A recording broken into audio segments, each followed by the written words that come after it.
pisan Dimas. Aku kangen karo si Adi nganti keplayu keplantrang teng alas mergo digawa karo si Bagong. Mergo jalaran Bagong ki mau aku wis kesempatan ketemu karo sira Yayi Janaka Patobat. Aku ora kuwawa urip nang negara Ngastina ora ketemu karo Dimas Janaka. Aku piye? Aku kudu piye? Kakang Bu, kula aturi ngiyup sangandhaping werksa baniyah wingking menika. Sadi arep ngopo? Aja ndukani karo Bagong. Bagong ora luput, Bagong ora kleru. Monggo Ratu Suminggah Patobat aja ndok seneni aja mbok dukani Bagong ora luput ora kleru lho. Ratu Suminggah rumiyin. Telologine. Apa? Teknologi. Salon setunggal nanging sumantenipun saged kathah sanget. Kowe le utang mboten. Angsal arisan terus kula tumbaske niku kangge nglipur Mas Bagong. Bae, betul. Terus ke, tekan apa cakepane iki? Niku mengke dadi suwe banget lho Mas. Ora apa-apa. Agrime sarda ngapa? Arda mulai ya makudanan masuk angin ragat meneh. Wis piye? Padha pikir sing sehat ngono lho. Ayo, terus ke. Cakepane tekan apa iki? Pinepsu sanes. Manut kula mawon jenengan mboten sandikte. Heeh. Digawe gayeng ya iki yeme ketoke sepi banget iki. Nggih. Audane nggih. Dolop-dolop ora teka. Nggih. Mergo lemu entuk arisan tok tukoke salom. Napa? Salon utawa ana wae speaker aktif. Wah, jangan. Bojoku kok anu tenan, jenenge modern tenan. Ngerti apa? Speaker. Nek stiker niku sing ditempleke nek speaker niku iso dienggo napa nyanyi ngenten iki. Niki nek mix sing kula gawa ming siji. Ning suarane iso koken niku jenenge napa jenenge? Alah napa niku jenenge sing nyanyi diringi kali salon niku jenenge. Wis kuwi ha, engko nek aku nyebut ndak malah salah. Nggih. Kuwi mereke apa Yam? Niki napa tulisane cetha banget. Sunah niki nek golek salon ki mereke sing ora rusuh ngono kuwi. Merek saron kok umume ki JBL kok kuwi JBT. Nggih mengke enten atur Mas. Ingkang majeng kula aturaken Mas Bagong. Nah, engko diblakake karo aku. Nggih, iki dirampungke sik nembang. Nggih, ngestaken dawuh. Mulane nek dipikir banget kok rasane ning ati nelongso. Mergo anak siji isih cilik tur dasare isih sekolah. Kula niki malah kaya wong keloro-loro merga kula pikir-pikir bapakne kaya ora gelem mikir. Wah, aja waton bisa ngucap kowe. Wong lanang sikil dienggo sirah dienggo sikil, nyambut gawe apa-apa tak lakoni. Ming bethe aku pengen mulyake anak karo bojoku kowe kok kowe muni wong lanang ora mikir. Nggih. Merga si Bagyo nika Bagyo ngapa Bagyo? Ning ora tesih sekolah gek niki kahanane kaya ngeten, pendak-pendak ketemu kalih kula. Bagyo niku nangis. Nangis masalah apa? Lah sakniki nek sekolah niku rak lumantar HP to, Mas. Mongko HP sing larang nika sing iso dienggo napa jenenge omong-omongan weruh raine nika. Ah mbok ngedep kaca pengilon. Ku ya weruh raine.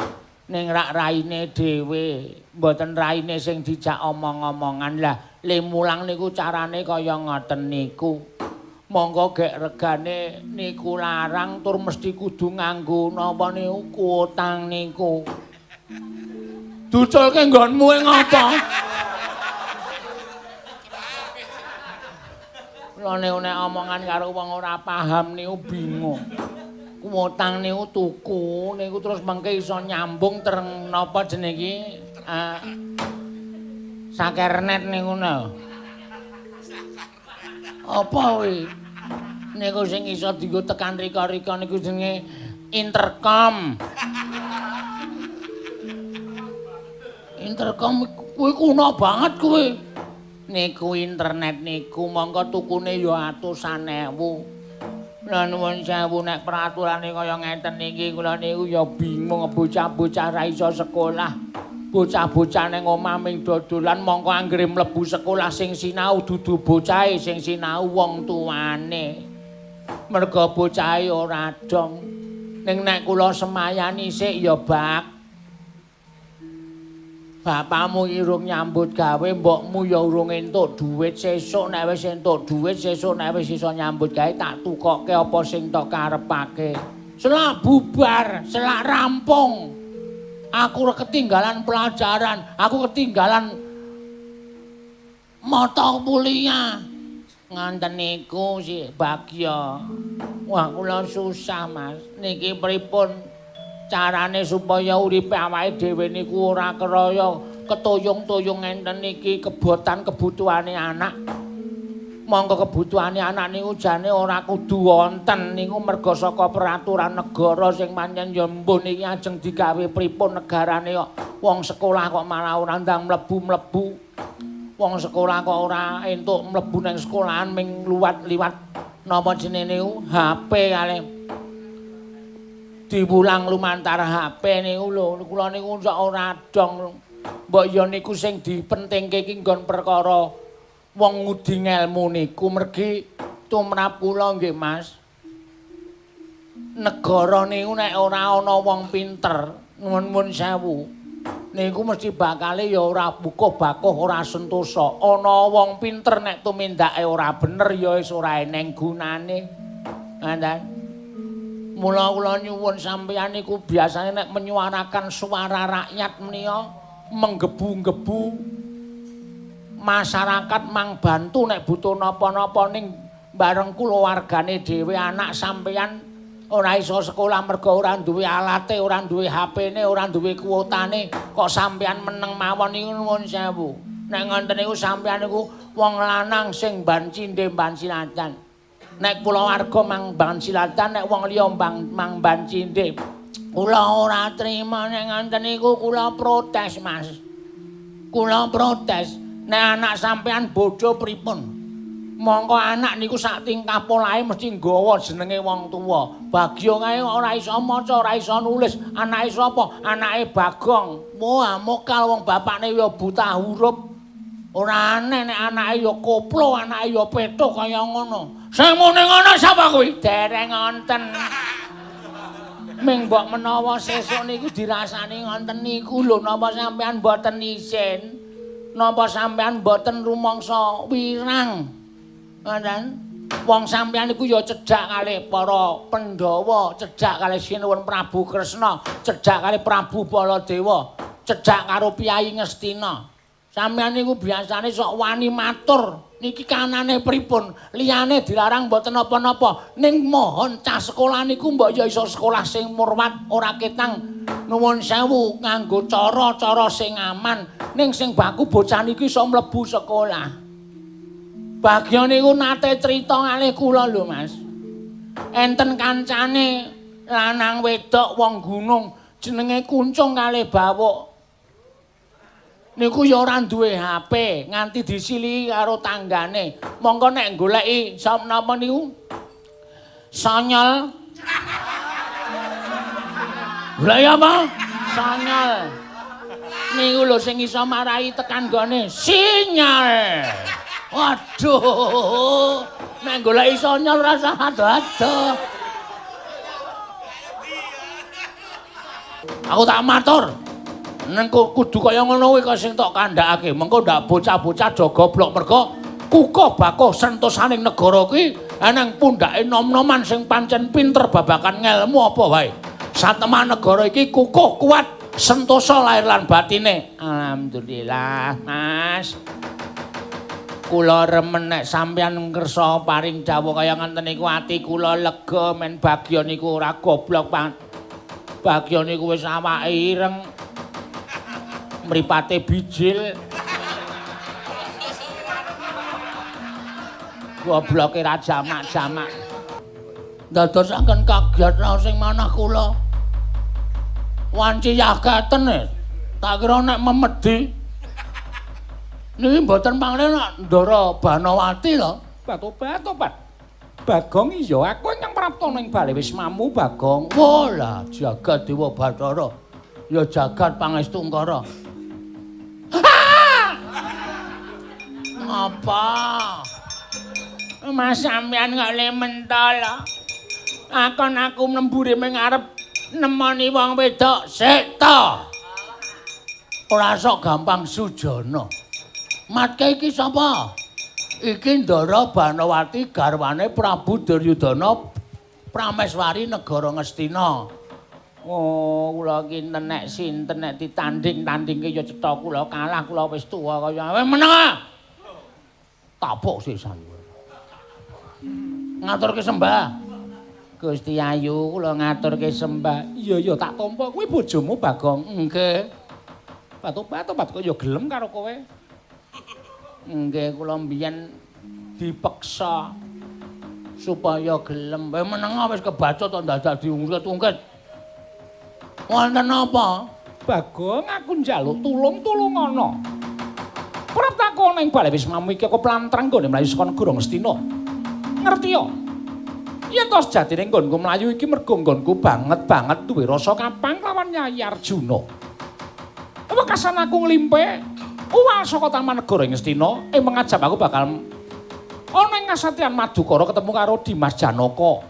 Nanging lungaku jebul kadenangan dening para Sata Kurawa aku dioyak-oyak supaya dijaluk kondur marang negara Ngastina nanging ora lega rasane ngantiku yen to ora ketemu karo Dimas Janaka. Mula dina iki aku tulungana Bagong, aku tulungana, aku delikna. Aku delikna Kurawa kabeh padha ngoyak karo aku Bagong. Waduh. Aniki omahe-omahe kok ngenten sampeyan niku Prameswari. Kula delikke teng senthong sampeyan ya reget kabeh awake. Engko aku dadak ngedusi, Mas. Iki meng lelucon. Wow, wis. Mula aku nek pentas nang ana kowe ora tau sukses. Kowe sujanan wonge senengane iki meng nggo jeki kanca-kanca mburi. Ora petok sepi oh. Tremblek ora. Mulane watu kula tratapan terus e. Lajeng golek lajeng ndelekke teng pundi kula bingung. Monggo Kurawa nggone mlayu saya cedak Bagong aku tulungana. Ngaten mawon sampean pasrah mawon kondur. Mangke ketemu Ndara Janaka kula sing pados wektu, pados srana pripun carane ketemu Ndara Janaka ning saniki kondur men tentrem, men apik. Men suasanane kondasmu. Kondusif. Dene lak kok dadi kowe rambilane karo aku iki kebangetan temen Bagong, kebangetan wah. Jan wis kisra iki tenan wis.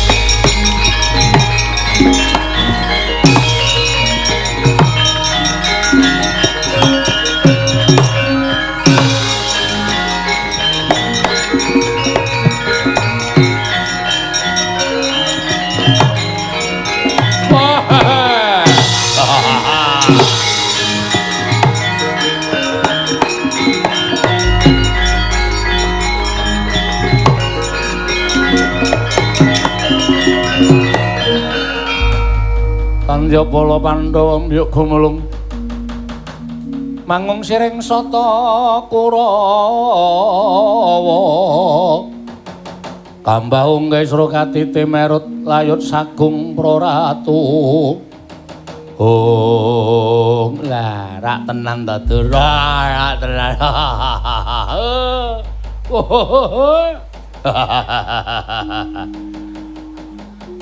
ing atase Prameswari kok mlayune kok mlebu ning omahe Bagong. Ketok banget. Mula ditakoni nek Bagong ora prasaja, Bagong ora jujur. Pala mawon, ajar mawon sik. Ora waton ngajar wong sampean. Kula ngerti sampean mlebu teng omah kula. Kula tak takon karo sampean, sampean ajeng napa lan wigatine napa? Mas Pripun Mas? Wis kono kowe lunga kowe. Bagya aja lunga Bagya.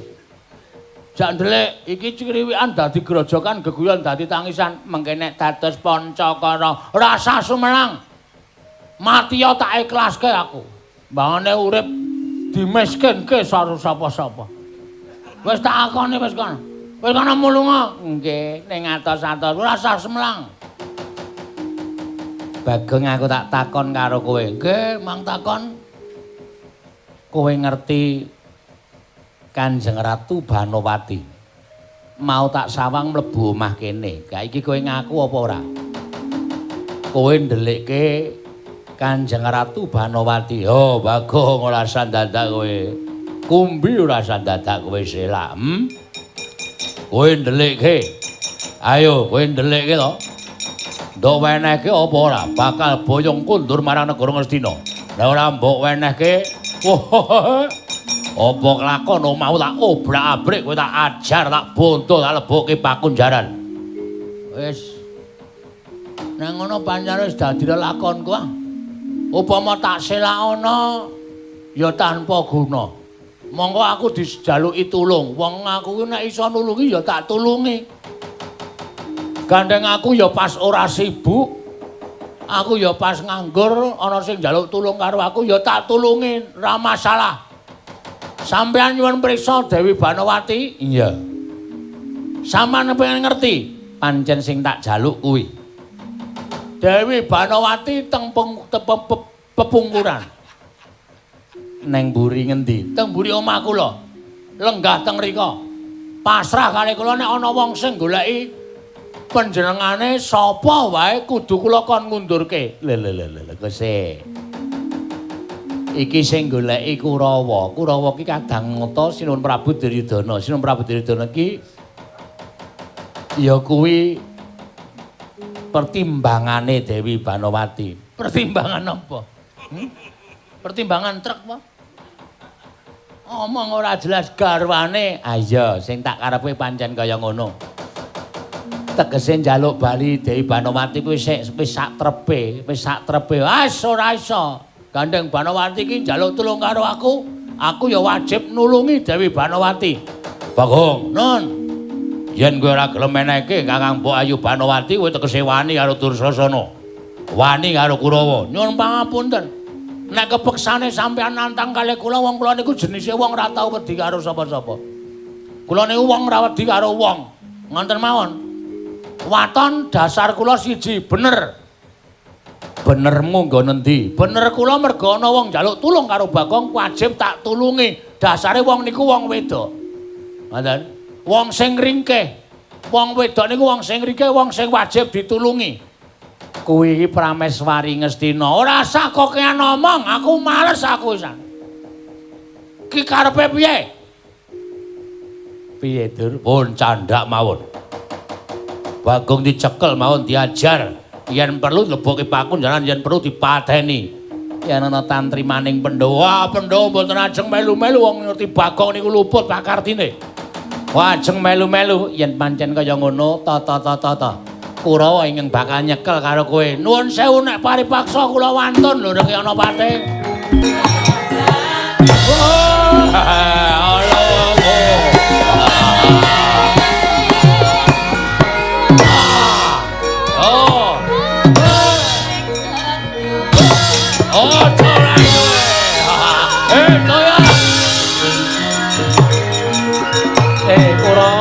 Kempung wakul doyak aja nganti mlaku.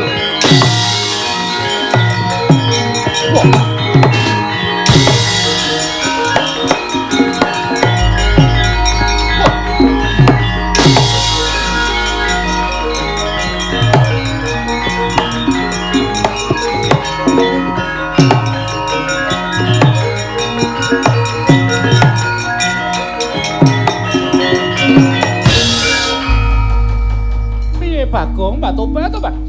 Nganti bubras langrah omahmu ora karo-karuan rusak kaya ngono mergo. Nggonmu perang karo para Sata Kurawa. Wah niki nek mboten mlabuhi karo sampean mboten bakalan kula ngiklasake omah kula porak-poranda kados ngaten menika. Mbak Toba to, Pak. Terus kepiye? Niki nek mboten mlayu kula remuk sampean ya kewirangan.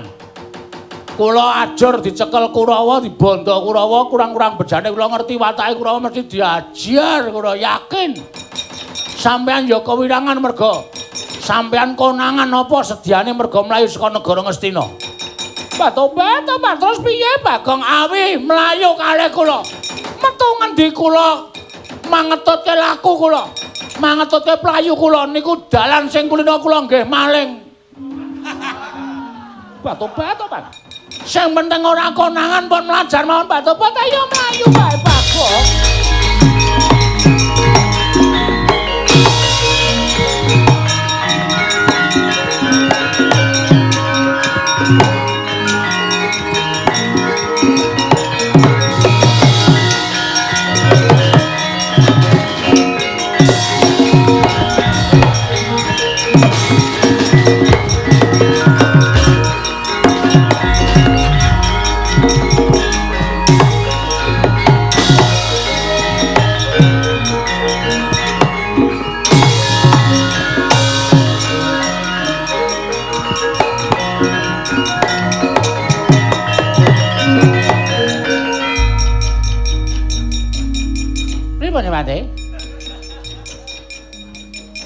Kurawa ngoyak Bagong mboten kecunggah. Ning ketok Bagong runtung-runtung kalih inggih menika Kanjeng Ratu Banowati mlumpat tembok mlebu grumbul jedul mriko liwat selokan bareng. Tobat. Lah kok dadi kaya ngoten Bagong ya pakartine beto Dewi Banowati. Sing wedok kaya gelem wae diliwatke dalan-dalan sing rungset lan rumpel. Ya pokoke iso lunga saka negara Ngastina. Niku rak karepe Dewi Banowati. Oh, pripun Demate? Pripun? Ngeten mawon. Kurawa kinen nyebarke utawa kinen ngabari marang para Pandhawa nek Bagong glandhang Dewi Banowati. Nek Pandhawa ngerti Bagong glandhang Dewi Banowati, luwih-luwih Janaka mesti mboten ajeng menehi pangapura kalih Bagong. Sing mateni Bagong dudu Kurawa ning sing dadi jalaran patine Bagong para Pandhawa piyambak. Langkung-langkung Janaka waton dikabarke supaya sumebar warata nek Bagong glandhang Dewi Banowati. Pun mboten sak kuwatir. Durmagati, waca Jawa.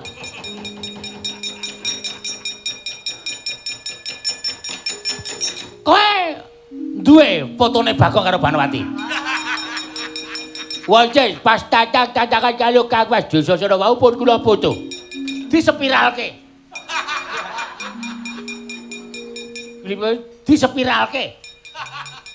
Dikondangke iki lho, dipilalke, dipiralke. Disebar ning media sosial media teknologi. Disebarke ngalor ngidul ngetan kulon. Supaya ndang padha ngerti nek Bagong glandhang Dewi Banowati. Oke, sakit jauh.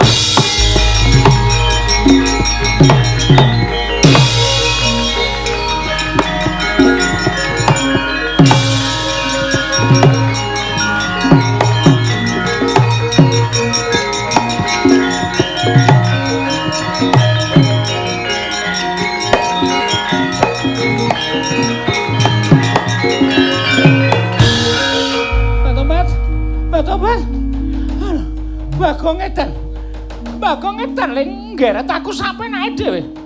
Aduh. Aku ki wong wadon lho Bang, dasar ki ora wis mari kowe ki ra batur, kowe ki mlayu liwat Talas ya kulino, mlayu liwat sawah ya kulino, mlayu liwat Tegal ya kulino. Lah aku ki ora kulino Bagong. Aku ora kulino. Wah malah pikir aku tekan dindi. Ora oleh. Lah niku ya kesel. Betoban. Aduh. Pendak aku dadak mandeg dadak ngunjuk kayak kemben. Mesti mlotro bakal meneh keterangan karo sapa sing bakal midono karo kowe. Keterangan apa? Luwe-luwe nang nganti rayi sampeyan Ndara Janaka presa kabar sumebar Bagong glandhang Dewi Banowati. Ndara Janaka goleki niki kula kalau sampeyan tengok-tengok teng mriki Ndara Janaka jane wis prisa teng adoh mbuh saking pundi. Mentang langkap nganggo jemparing cul. Slem. Modar. Kula mati, sampean ketemu karo Ndara Janaka. Kula ora diurus, mbatrang. Pripun? Napa mboten kelara-lara? Terus kula ututane napa? Untungnya di mana kula? Tobat. Kowe bakal tak paringi Brana Picis, Brana Prabaya dhuwit pira wae njaluk omong tak paringi. Nyawa eda dijoli dhuwit. Padake. Tobat. Wis mengko gampang sing baku ketemu karo Raden Janaka, mengko kowe piye njaluk apa, aku bakal nuruti karo kowe. Pun yakin? Iya. Nggih pun. Nggo alon-alon mlaku alon-alon. Niki kula ya ngelih banget e. Tobat, mengko yen ana wong dodol pangan, mengko tak tukokke aku sangu duit emas pirang-pirang tekem. Wah edan iki. Berarti keturutan iki mengke. Iya wis ora usah kuwatir. Niki mengke nyamar mawon. Supaya aja nganti konangan kula tak kudungan tas kresek. Sampean ya nganggo napa lah? Pripun carane supaya aja nganti konangan? Mengke kula colongke mantol nggih. Men supaya ora konangan. Tobat. Ayo mlaku ngado Bagong golek dalan sing prayoga. Ketemu karo Dimas Janaka. Monggo. Panudya yutama ngambar arum sang kusuma. Tobat. Bagong. Wonten dawuh. Aku wis kandha karo kowe yen tos temene aku ki nggone lunga saka negara Ngastina ki nggonku kangen lawan Yayi Janaka. Lah iki malah kedarang-darang tekan tengah ngalah sadoh banget. Parane iki jane wis tekan ngendi, Bagong? Aku kok ora ngerti papan dunung iki. Nek wau wonten tulisan sampean mboten maos napa? Tobat, ora maca, aku ora maca. Alah jan wis, lha nika tesih ketok sing ngriki. Sampeyan mang lenggari iki. Tobat. Jeng mele niku sok diwaca papan-papan niku dadi apal lho kene iki daerah ngene, desa iki, dusun kae, kecamatan kaya ngono. Senengane ora. Nika ora pun wonten tulisane to. Lho nika. Oh. Alas. A-L-A-S. Alas. Burine kaya apa tulisane ketutupan godhong saka kene? Tak wacane nek sampean ra iso maca tak wacake ampun sumelang. Ha kula niku cah cerdas. Cerdas. Alas. Geogo enggung. Eli wah awang. Gung liwang. Eli wah awet. Gong liwang liwet. Wah, enak niki. Awas kok enak lho. Gong liwang liwang maksude. Ngisore niki nggih enten tulisane kok mang waca. Iya, tulisane apa? Hati. Hati.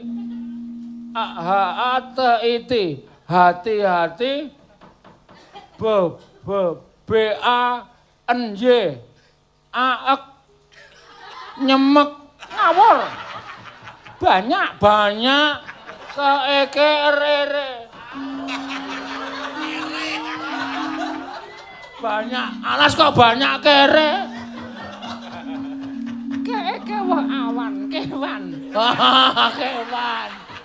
geaga ala galak oh ngatos-atos sampean ngodo-ado kali kula niku mergane akeh kewan galak iya C-O-C-N-T-O-T-H-N-Y-A contohnya blabake gede banget nggih kewane jenenge ditulis Mbah Karang nika ben dinas kehutanan niku tertib iya kewan galak 1 geaga erengpung garengpung niku nek gelem nyokot wah wis tenan ora diculke menyoti ngoten tenan niku sampeyan tau dicokot garengpung durung hati-hati mula disebut kewan galak iya angka 2 es. Es. Apa? Resrespo. Resrespo. Resrespo. Niku ya galak. Niku nek mlaku meng alun. Mongko ninggal iler. Iya. Ilere niku sing gawat, iritasi. Iya. Tak wacane meneh nggih.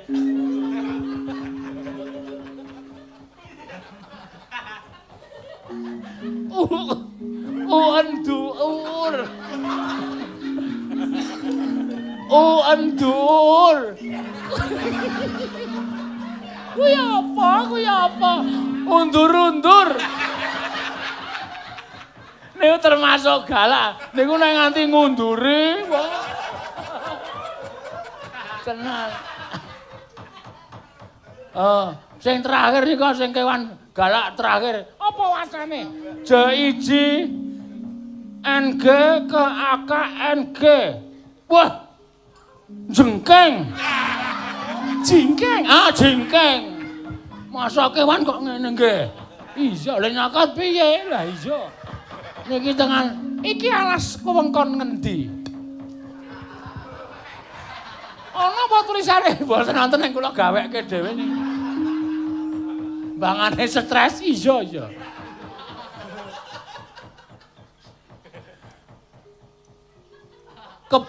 Keba-aba. Kowe iki ora guyu. Maca kok guyu. Keba-aba. Wah. Ke bawah. Wah, edan. Malah kon medun barang. KPREN. Ngeprint. Ngeprint sapa? Ke bawah ke perintah negara. Ke AK Mbobo aja. Kamboja. Wah, iki sado banget lek mlaku iki. Luar negeri. Tekan. Wah, luar proja. Kamboja niki, Pak Tobat. Iki adoh banget, Bagong kok ya ora krasa lek mlaku. Ah ya karang mlaku ro wong wedok iki mesti ra krasa kok. Ana mlaku lho, lanang do lanang mesti meng titik wis sikilku wis banyak. Aku tuh ke es teh, wes. Aneh-aneh pokoke. Tenan yakin. Iya. Saya kancane lanang jak omong ora gelem wis wegah. Males pokoke. Koyo arep glunding-glundinge nang jurang. Iki terus le bali piye? Rasa mulai wis kana tulisan meneh iki jare. Apa ge ugu ya uyu paguyuban. Lho. Alas kok ana paguyuban. Pak Tobat, kowe iki werna-werna wae, Bagong.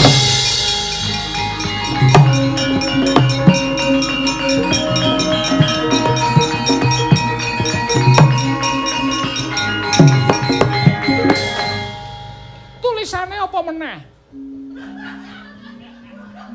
Kae sing ngisor kae tulisane kok kaya meng wisan. Ke akawa awa mengkawa teitir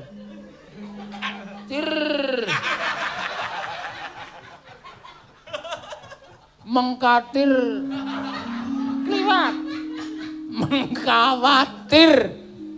mengkhawatir keakaan mengkhawatirkan ge enteh iti gento Goblok. genteng iki kok saya suwe tak waca kok suasanane saya ora waduh.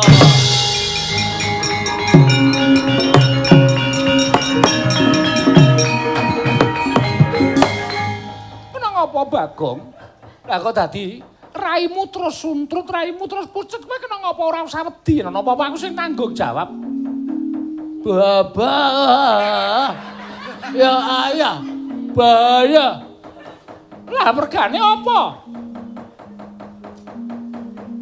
Daidi Geugu. Gudeg.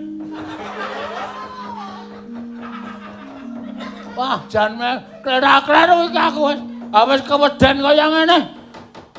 Kula aturi. Nah ono lho eleh. Ngopo? Kula aturi. Nah ono lho eleh. Kuwi apa? Aduh.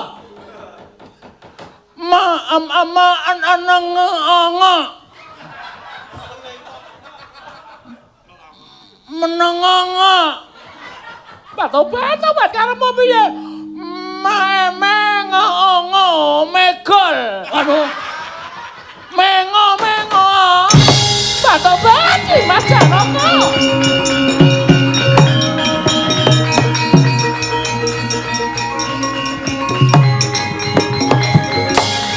Babar pisan Dimas.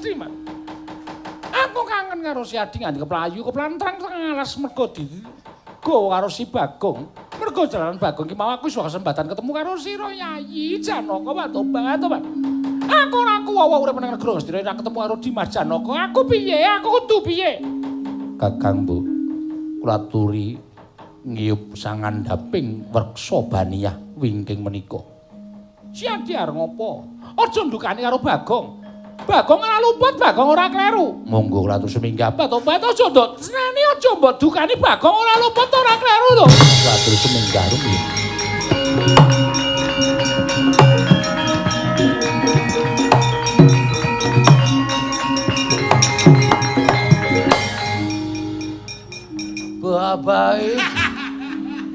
Baiklah. Wis nek arep dihukum mawon ta.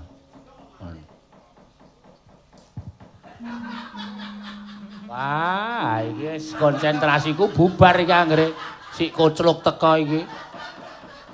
Aku lek ndelok ning jaba wae ora bengak-bengok ya. Engko tak pakani watu, aja kuwatir. Engko tak geruske botol wis nang jaba.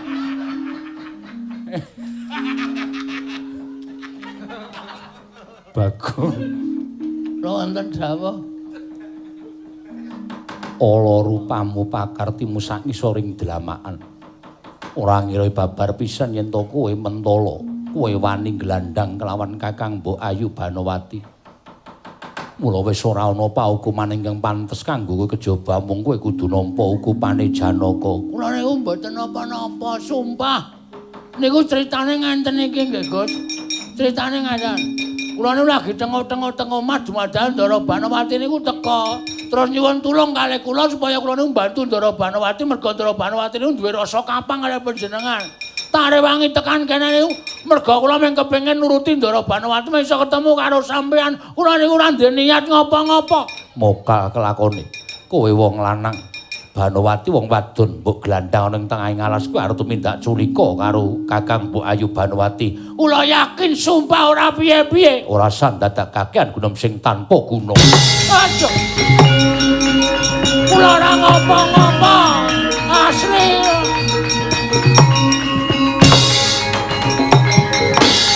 Sambato. Kon mecah siramu tak pecah saiki. Po kowe ora ngerti yen to yae Kakang Mbok Banowati wi apaku. Pak. Apa?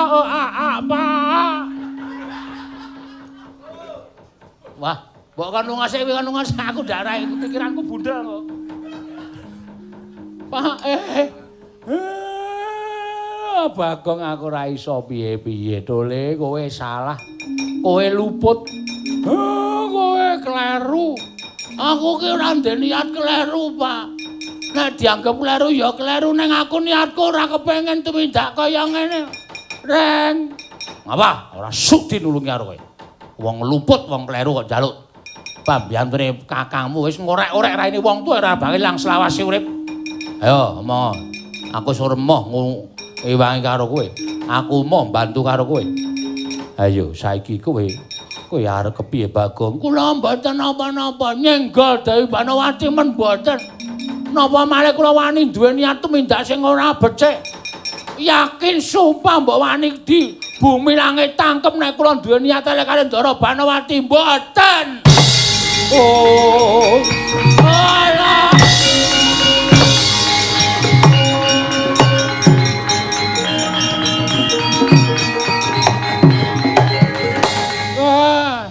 Bagong kowe nek ngaku ndaramu mesti ora duka ngono kuwi.